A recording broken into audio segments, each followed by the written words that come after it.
Since we live in a body, have a soul, and we are a spirit, it's important to feed all three parts.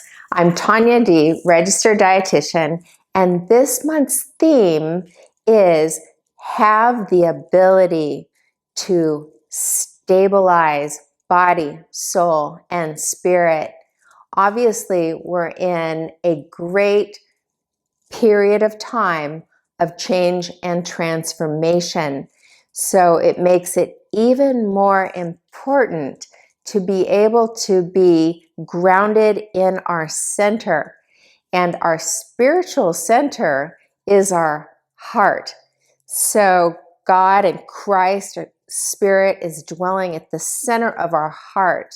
So this is where we can find stability, is in the heart. So for body this month, what I recommend is no jumping. No jumping to conclusions, no jumping into really solid opinions, no jumping into a fast decision. Try to keep your body moving at a pace that's comfortable for you, because when the body speeds up, our mind speeds up and we can get a little out of balance. So keep from jumping forward too fast. Make your decisions slow. Keep your body moving at your pace, whatever that pace is. I like to move at the pace of nature, which is actually pretty slow at times. So that's the recommendation for body. For soul, our soul is always changing. Our soul is not stable. This is not where we will find stability. And our soul includes our mind, our emotions, and our will, our free will. So a real nice talent or skill to have is to be able to identify your soul and just notice the changing nature. In our mind, thoughts are always coming, going. In our emotions change all the time. And in our will, our desires, things we crave, those are always changing as well. So don't get caught up in the instability of our soul. Return constantly to the stability of our heart center. Now, for the mind, what I recommend is either saying or thinking, doing both, words of faith. Things are going to work out. I can handle this. God has a plan. Do not let words are really powerful and they're creative. Words of doubt and fear are too opinionated, even, because we just don't know right now what's going to happen. So the more that our words and our thoughts can be in a place of expecting good things to come, then that tends to have a creative effect in our life. For our emotions, so as we all know, our emotions come and go.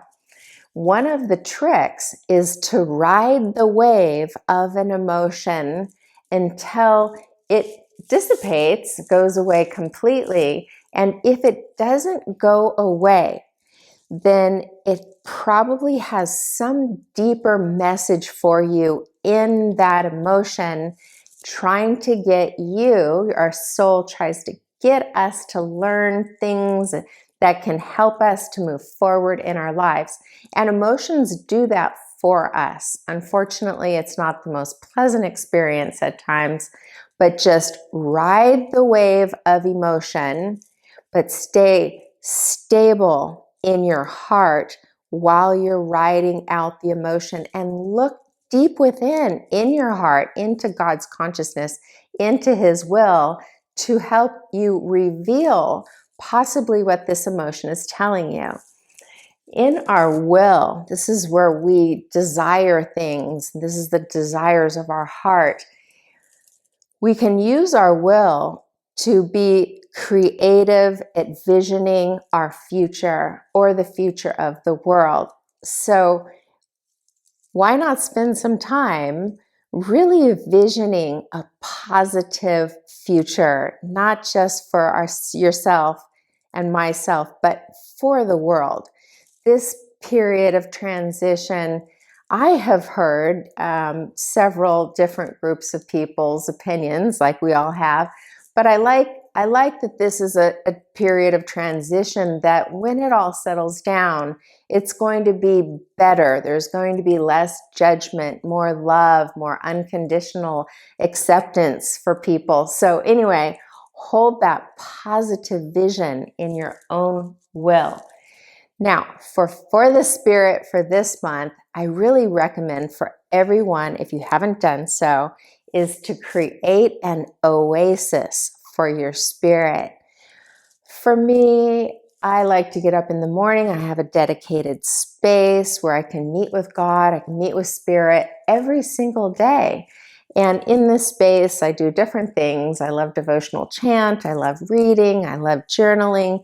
I love meditation, Christ-centered meditation. So in the morning, I have an oasis. First thing that I go to, a spiritual oasis. And then there's things that I know my spirit really enjoys. And so I try to make my home a spiritual oasis.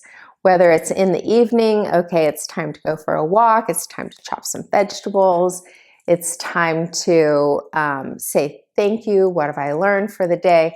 But spend some time, if you can, during this period of change, creating for yourself a spiritual oasis that feels stable to you. So anyway, I hope that this was helpful, and I hope you have a very, very good month this month. I'm Tanya D. My company's YALIGHT, and it's a movement to ignite the light within. Go in grace and with grace. Thanks so much for being part of the community.